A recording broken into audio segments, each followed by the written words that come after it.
go. Friday, I'm going to try and finish the intro with you guys and be as quick as possible. Next week, I don't have stuff up there because I'm still, depends on how quickly we get through things. That'll depend how next week works out. So I'm trying to get through the intro and then through chapter 1, and then we'll talk about 2, 3, and 4 from there. You still have through next Thursday to donate shoes.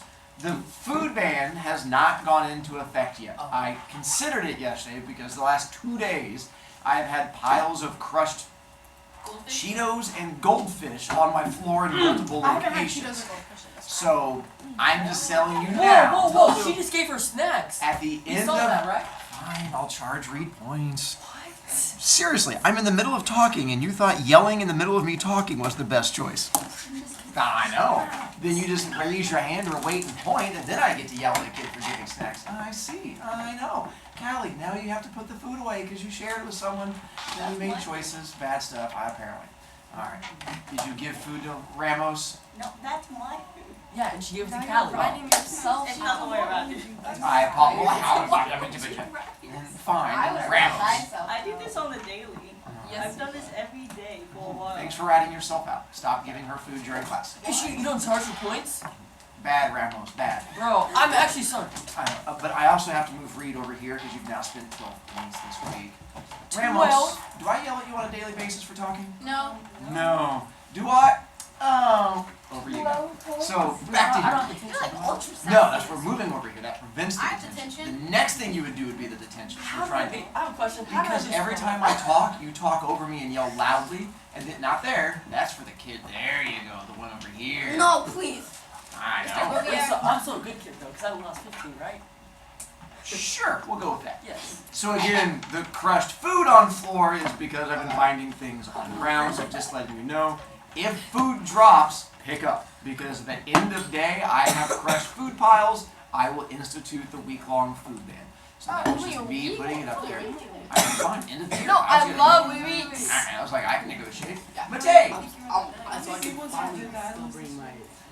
Let's get back to our Princess Bride introduction so we can try to get to the much more interesting part of the story. Let's see, I had the picture of Stan Hack and Bronco I put up there. We did Temple of Gold, we did the Hem Freak. Oh, what sickness does he have? Just saying if I remember. Pneumonia.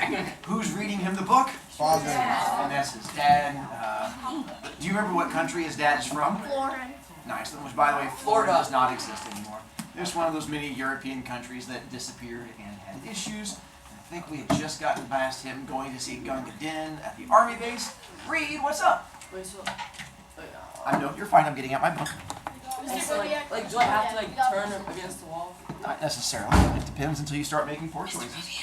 Hi, Julian. I can't hear you. Your chair's tilted. For the essay, it says, why are you serving this detention? And then what bad choices got you in this current spot? Isn't that like the same question? So, I'm just giving you different phrases because kids seem to struggle. Okay. special. That's okay. I would never say that out loud. I think it's on camera. You called me a special kid yesterday. What? And you called the trail a special kid. Yeah, he was. All right. So we are on page 50. Problem solved. There you go. All right. Let's see. Up and back, 18 laps. When I'm done. There we go. Oh, I forgot. We got a start with 18, where it's about to get. She moves by. Yeah. Thanks for remembering that part. So now's the part we're gonna get kind of awkward-ish. Right. So we're gonna start with the up and back, 18 laps. And when I'm done, I'm hanging on in the deep end, panting away, and overswims this starlet. She hangs on the ledge, and in the deep end too, maybe all of 6 inches away. Hair all wet, glistening, and the body's underwater, but you know it's there. And she says, okay, this happened. Pardon me, but aren't you the William Goldman who wrote Boys and Girls Together? That's like my favorite book in all the world. I clutch the ledge and nod. I don't remember what I said exactly. Okay, that's a lie. I remember exactly what I said, except it's too goon-like to put it down. Ye gods, I'm 40 years old. Goldman, yes, Goldman, I'm Goldman. It came out like all in one word, so there's no telling what language she thought I was responding in. I'm Sandy Sterling. Hi. Hi, Sandy Sterling. I got out, which was pretty suave. Well, suave for me anyway. I'd say it again if the same situation came up. Then my name was Paige. The Zanooks won't leave me alone, I say. And she breaks out laughing, and I hurry to the phone. The Zanooks were famous directors back in the 70s and early 80s for doing like these big comedy movies and stuff like that. I can't find it. We are just now turning to page 16. Wait, what? You're very I thought you said 18. Yeah, you told us 18. Did I? No, you You did said not. 15. You did not. Y'all No, have at some the hearing beginning, issues. when I asked him what page you're on, you said 18. What'd you say? You said the dog was flying? So, bottom of page 15. 15, going to page 16 now. I hurry to the phone, thinking, was it really all that clever? And by the time I get there, I decide, yes it was. And into the receiver I say that. Clever, not hello, not Bill Goldman. Clever is what I say. Did you say clever, Willie? Is Helen. You remember who Helen is? Yeah, his wife. His wife. I'm at a story conference, Helen, and we're speaking tonight at supper time. Why are you calling me at lunch for? Is he at a story conference? No. So what do we say he's doing? Why is he lying? He He wants to cheat. He's flirting, yes, and he might feel a little guilty. We don't go that far yet.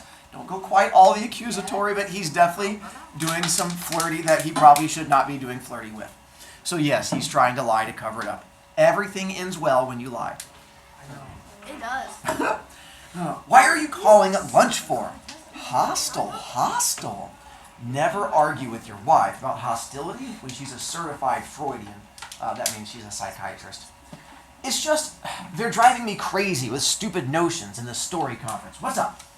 Nothing, probably, except the Morgenstern is out of print. I checked with Doubleday, too. You sounded kind of like it might be important, so I'm just letting you know Jason will have to be satisfied with his very fitting 10-speed machine. It's not important, I said. Sandy Sterling was smiling from the deep end, straight at me. Thanks, though, anyway. I was about to hang up, and then I said, well, hang on.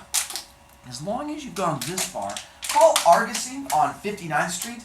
They specialize in out-of-print stuff and charging Drew points for repeatedly blowing up that water bottle and making noise, thinking I'm not going to notice it.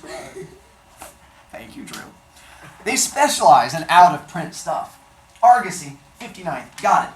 Talk to you at supper. She hung up. Without saying, no starlets now. Every call, she ends with that. And now she doesn't? Could I have given it away by something in my tone? Helen's very spooky about that, being a shrink and all. Guilt, like pudding, began bubbling on the back burner. I went back to my lounge chair, alone, even though Menosby thinks I was going to cheat. Sandy Sterling swam a few laps. I picked up my New York Times, a certain amount of sexual tension in the vicinity. Done swimming? She asked. I put my paper down. She was by the edge of the pool now, nearest my chair.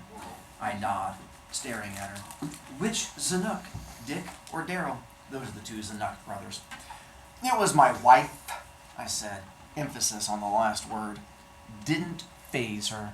She got out and lay down in the next chair. Top-heavy, but golden, if you like him that way. You had to like Sandy Sterling. I like him that way. You're out here on the Levin, aren't you? Stepford Wives? Yeah, I'm doing a screenplay. I really loved that book. That's like my favorite book in all the world. I'd really love to be in a picture like that. Stop. Written. Stop. Keep going. I am doing my best to channel my inner starlet. It feels like I've nailed it. Do it. Look at her face. Just say it in a minute. I'm sorry, in a man voice. No! Written by you! I'd do anything for a shot at that! That's better. Oh, that's way better. That was way better.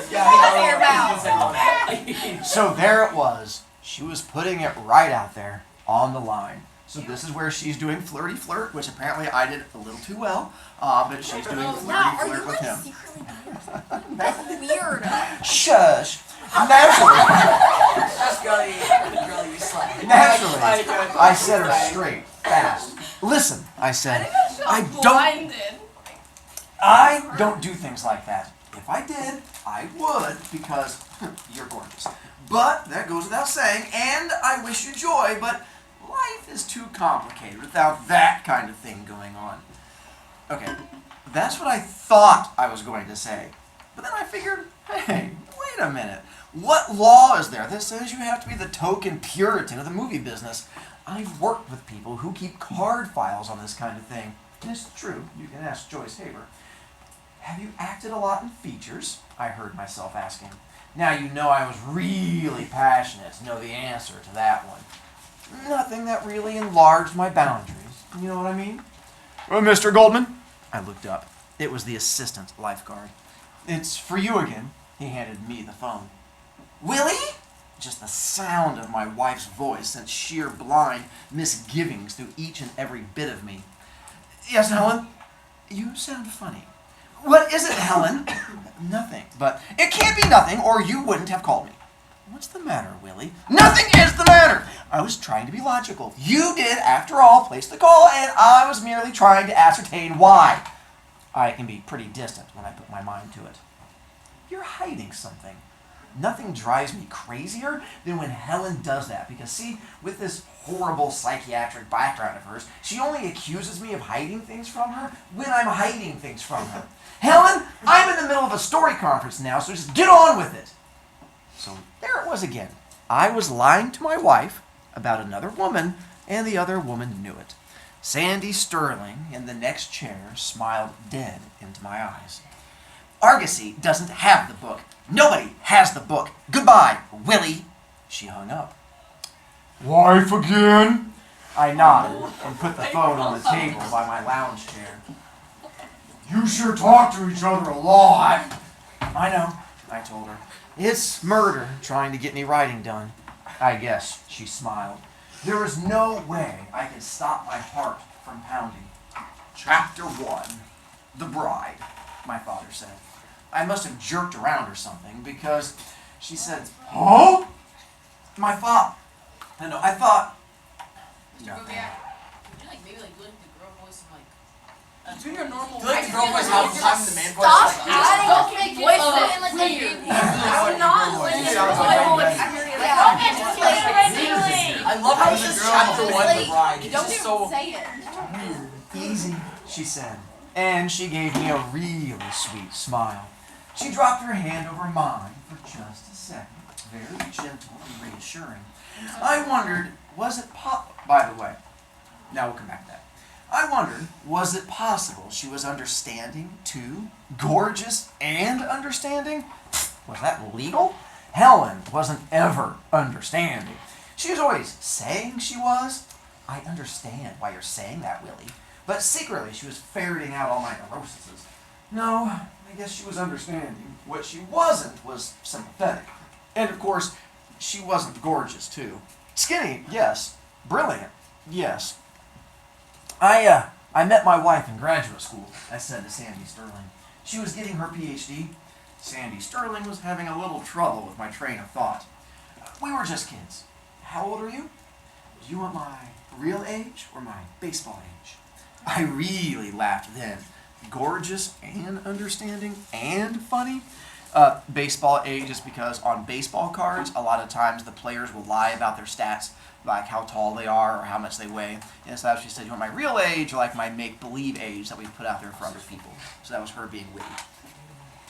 Fencing, fighting, torture, my father said. Love, hate, revenge, giants, beasts of all natures and descriptions, truths, passion, miracles.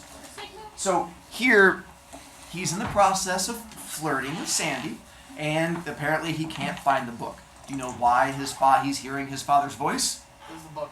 Ah, close. Because she is sad. No. What the signal? And so the idea being here is that he has guilt because he's trying to put off buying his son the gift, And instead of buying his son the gift he promised, he said, no, I'm going to go flirty flirt, but then this is guilt coming back, and that's his dad's voice talking to him. So that's why he keeps hearing his dad's voice as guilt. It was 12:35, and I said, okay, one phone call, okay? Okay. New York City information, I said into the receiver, and when I was through, I said, could you give me the names of some 4th Avenue bookshops, please? Now, there must be 20 of them. 4th Avenue is the used and out-of-print book center of the English-speaking chapter of the civilized world. While the operator looked, I turned to the creature on the next lounge and said, my kid turns 10 today. I'd kind of like for him to have this book from me. It's a present. It won't take a sec. Swing, Sandy Sterling said. I list one bookstore called the 4th Avenue Bookshop, the operator said, and she gave me the number. Can't you give me any of the others? They're all down there like in a clump. If you will give me their names, I can help you, the operator said, speaking bell talk. This one will do, I said, and I got the hotel operator to ring through for me. Listen, I'm calling from Los Angeles, and I need The Princess Bride by S. Morgenstern. Nope, sorry, the guy said. And before I could say, well, could you give me the names of the other stores down there, he hung up. Give me that number back, please, I said to the hotel operator. And when the guy was on the line again, I said, this is your Los Angeles correspondent. Don't hang up so fast this time. I ain't got it, mister. I understand that. What I'd like is, since I'm in California, could you give me the names and numbers of some of the other stores down there? They might have it, and there aren't exactly an abundance of New York Yellow Pages drifting around out here. They don't help me, I don't help them. He hung up again. I sat there with the receiver in my hand. What's this special book? Sandy Sterling asked. Not important, I said and hung up. Then I said, yes it is, and picked up the receiver again. Eventually I got my publishing house in New York, Harcourt Brace Ivanovich, and after a few more eventuallys, my editor's secretary read me off the names and numbers of every bookstore in the 4th Avenue area. Hundreds, my father was saying now. Bad men, good men, beautiful ladies. He was camped in my cranium, hunched over, bald and squinty, trying to read, trying to please, trying to keep his son alive and the wolves away. It was 1:10 before I had the list completed and rang off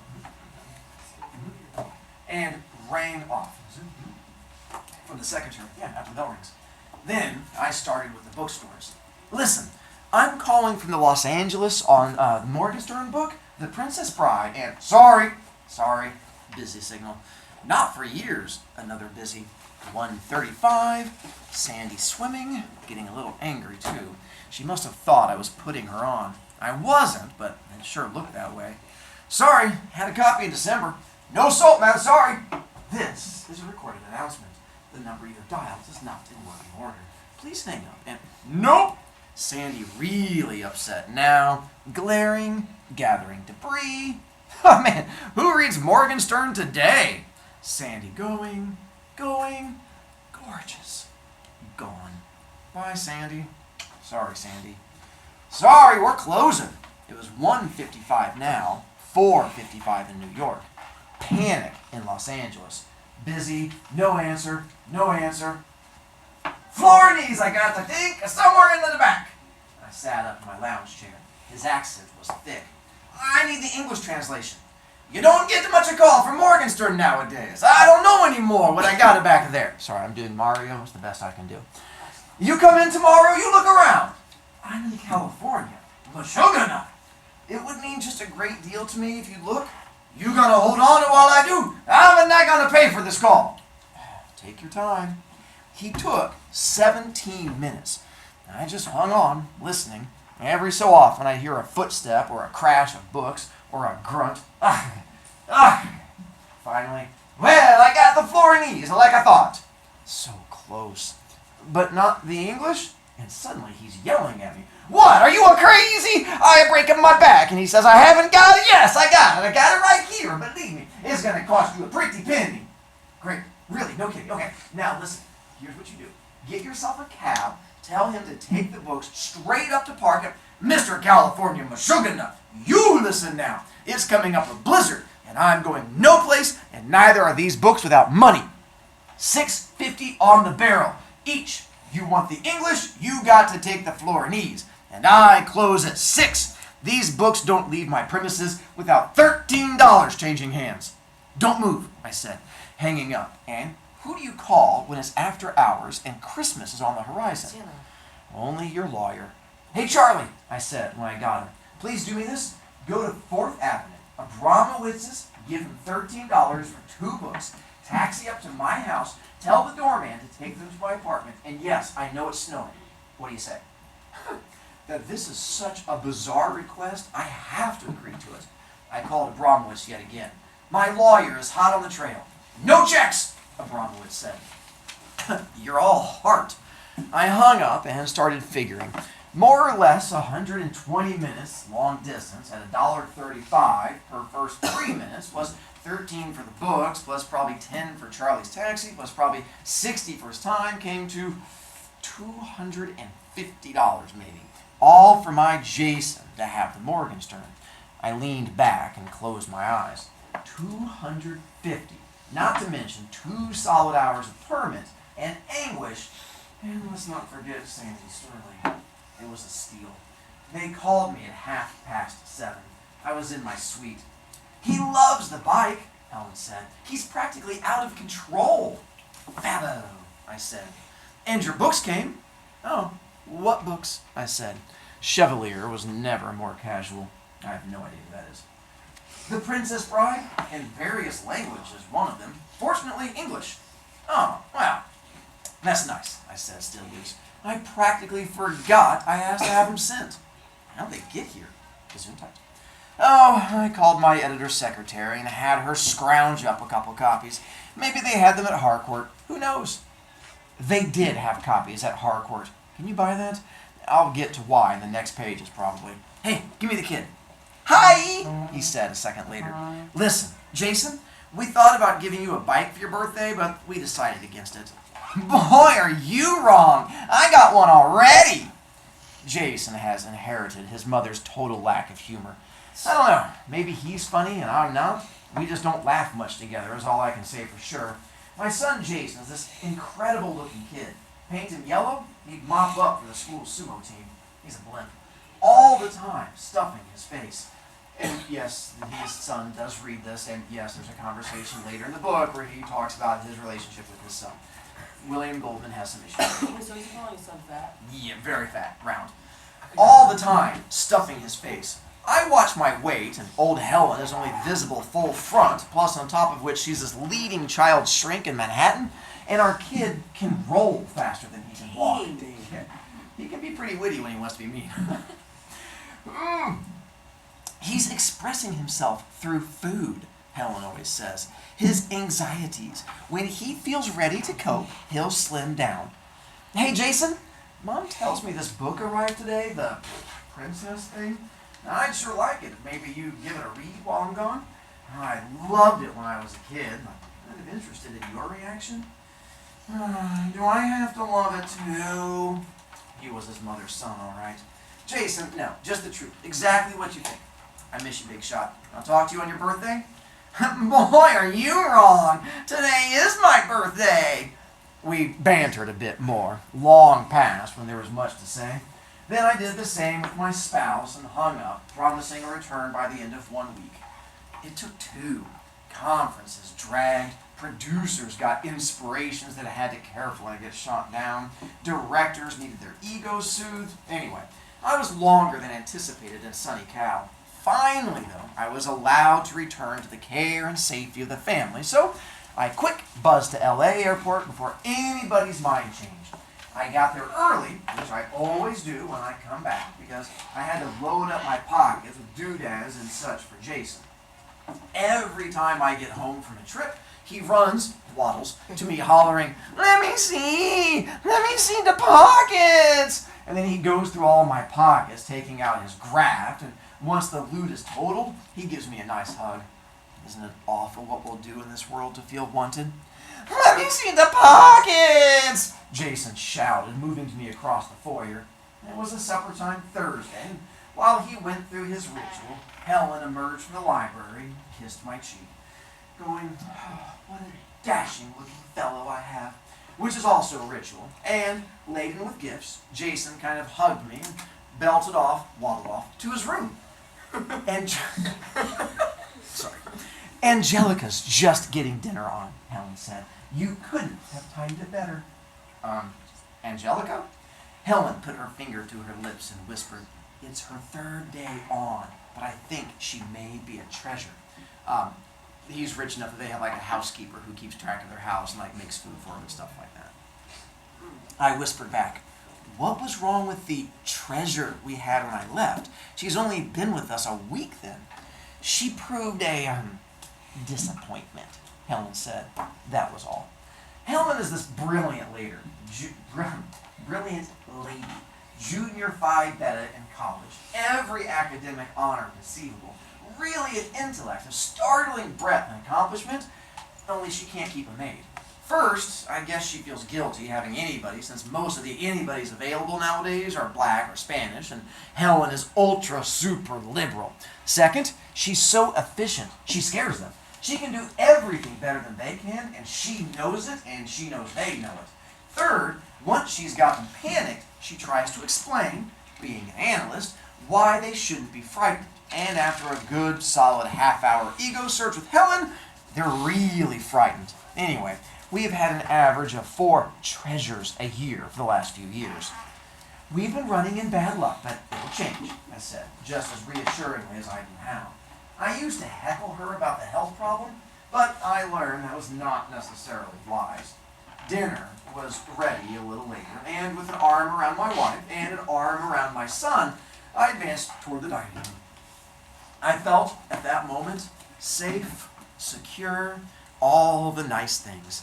Supper was on the table. Creamed spinach, mashed potatoes, gravy, pot roast.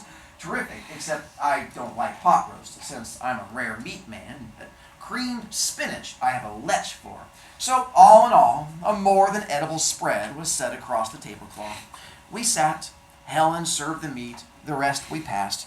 My pot roast slice was not terribly moist, but the gravy could compensate. Helen rang. Angelica appeared. Maybe 20 or 18 years old, swarthy, slow-moving. "Angelica, this is Mr. Goldman." I smiled and said, "Hard," and waved a fork. She nodded back. "Angelica, this is not meant to be construed as criticism, since what happened is all my fault. But in the future, we must both try very hard to remember that Mr. Goldman likes his roast beef rare." "This was roast beef," I said. Pot roast is really like when you cook meat until it's like almost hard, and roast beef is really soft. So apparently it was supposed to be really soft meat, and she had cooked it all the way until it was really hard. So that's why he was saying that. Helen shot me a look. "Now, Angelica, there is no problem that I should have told you more than once about Mr. Goldman's preferences. But next time we have boned rib roast, let's all do our best to make the middle pink, shall we?"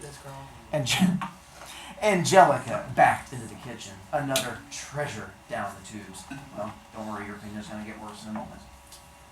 Remember now, we all 3 started this meal happy. 2 of us are left in that state, Helen clearly being distraught. Jason was piling the mashed potatoes on his plate with a practiced and steady motion. I smiled at my kid. Hey, let's go a little easy, huh, fella?" He splatted another fat spoonful onto his plate. "Come on, Jason, they're just loaded."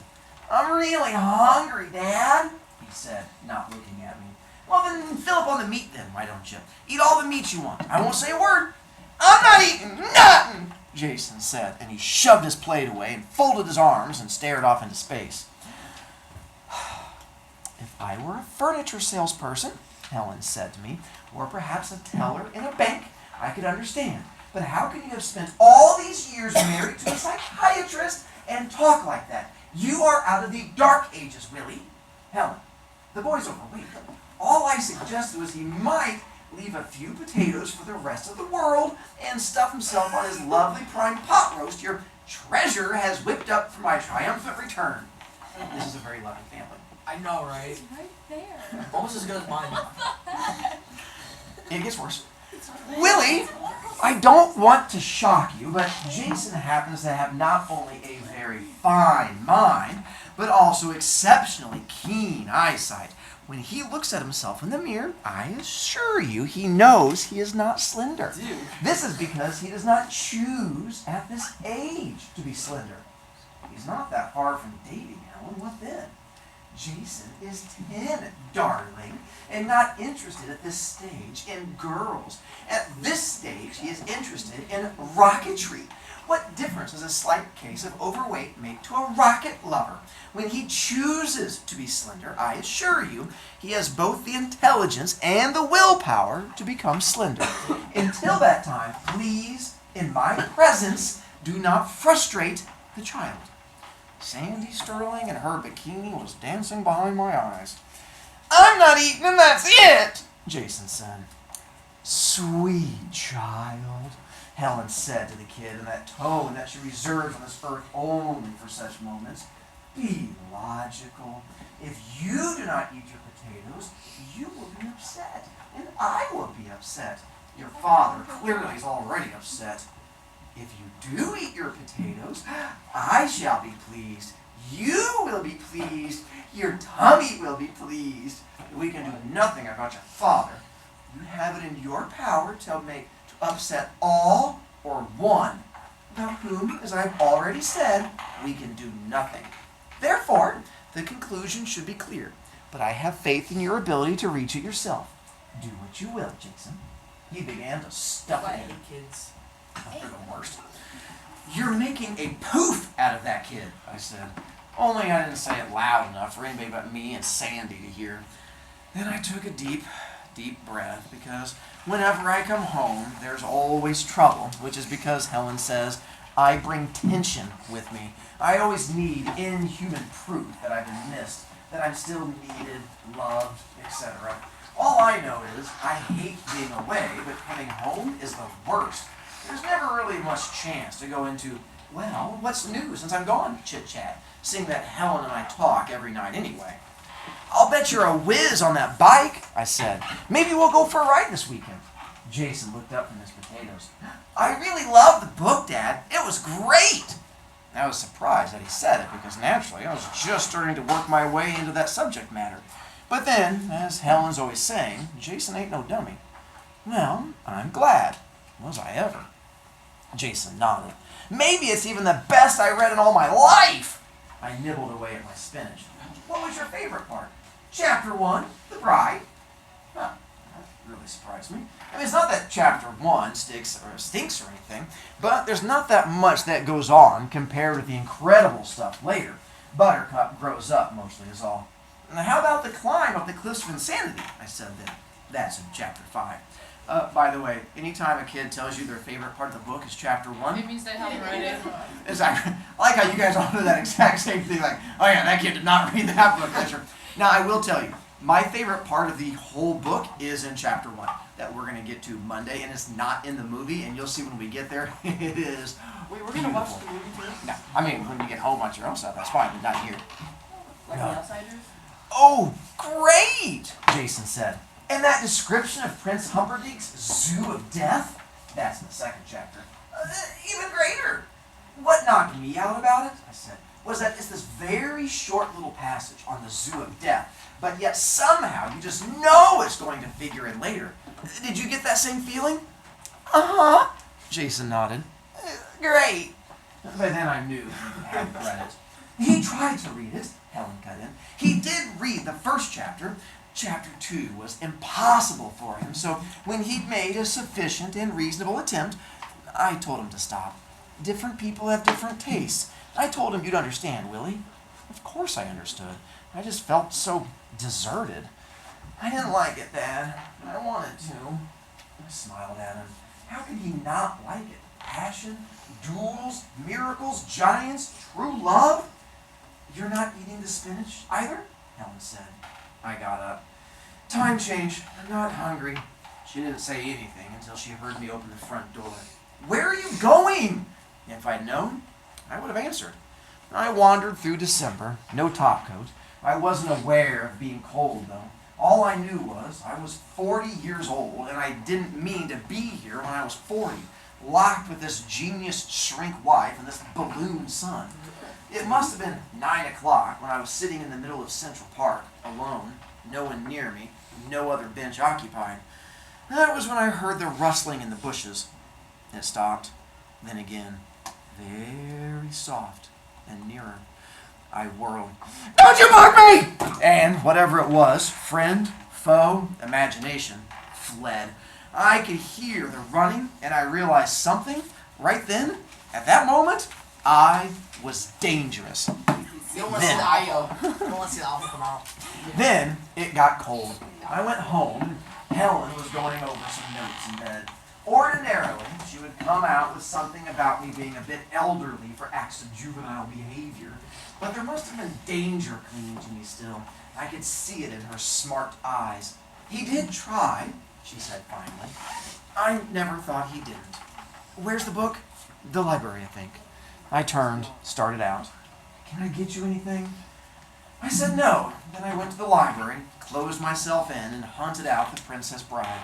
It was in pretty good shape, I realized, as I checked the binding, which is when I saw it was published by my publishing house, Harcourt, Brace, Jovanovich. This was before they became, this was before that. They weren't even Harcourt, Brace, and World yet, just plain old Harcourt, Brace, period. I flicked to the title page, which was funny since I'd never done that before. It was always my father who'd done the handling.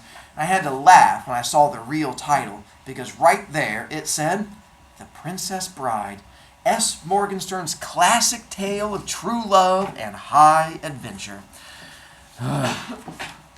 8 more minutes, and I could have finished it, but I don't have 8 more minutes. So I am going to give you official homework. No! You have 4 pages to read for Monday. And unfortunately, these last 4 pages are kind of the most important ones because they explain the whole point of me reading the intro to you. So on that one, no, because I want to make sure we get through chapter 1 together.